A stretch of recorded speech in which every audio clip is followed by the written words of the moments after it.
My friend Danny once said that there's nothing worse than a hot chick with an asinine opinion. I get it now, because you look at that pretty face and it kind of gives you hope that there might be a brain beneath those layers of sexy flesh, and then they open their mouth and a part of you just dies because you realize that what they're saying is the most vapid bullshit they could have possibly said in that moment. I get it. It must be how guys feel when they watch Trisha Paytas's political videos. Hi Trisha, it's me, your liberal, atheist, dark-haired doppelganger. I've made video responses to you in the past. When you posted your Just Say No to Free Birth Control video. I see you're still just as grossly misinformed as ever. Now, for someone who is so passionate about telling young people to do their research, you certainly seem to lack the willingness to do it yourself.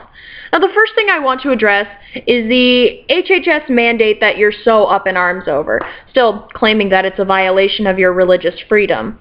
Now, as I said in my previous video, insurance is paid for by the insured. I should know. I pay through insurance through my employers. A little over $50 gets taken out of every paycheck to cover that insurance. Now my question is this. If my employer were religious, what place is it of theirs to tell me what the insurance I pay for can and cannot cover? I mean, you Republicans are big advocates of financial freedom, right? You know, people who work for their money can do with it as they wish, right?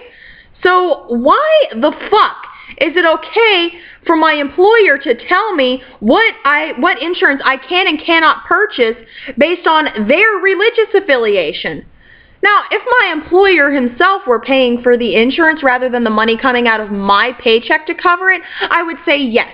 He has every right to choose what plan he will or will not pay for. But as it stands, I certainly think it's fair for me to be able to receive birth control through the insurance plan that I pay for.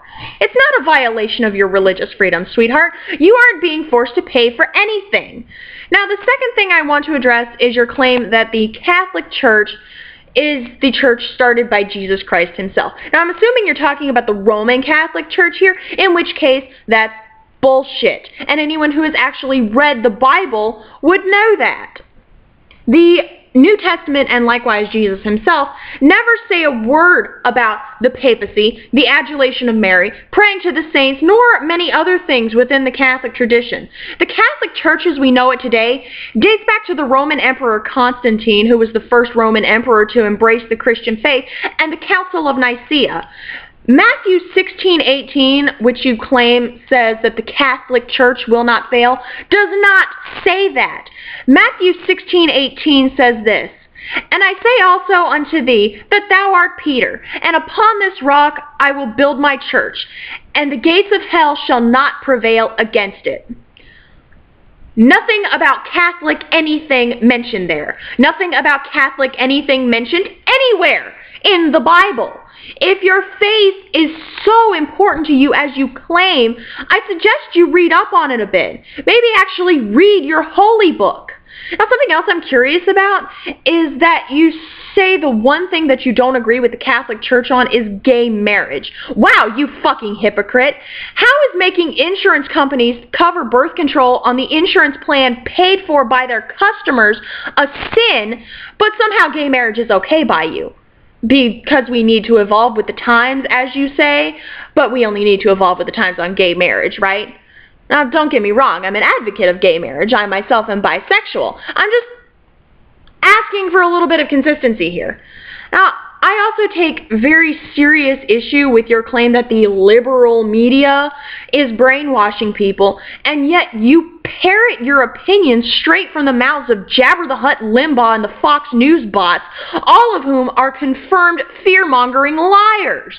I'm sorry, Trisha, but your religious affiliation isn't a good enough reason to decide who will or will not run this country.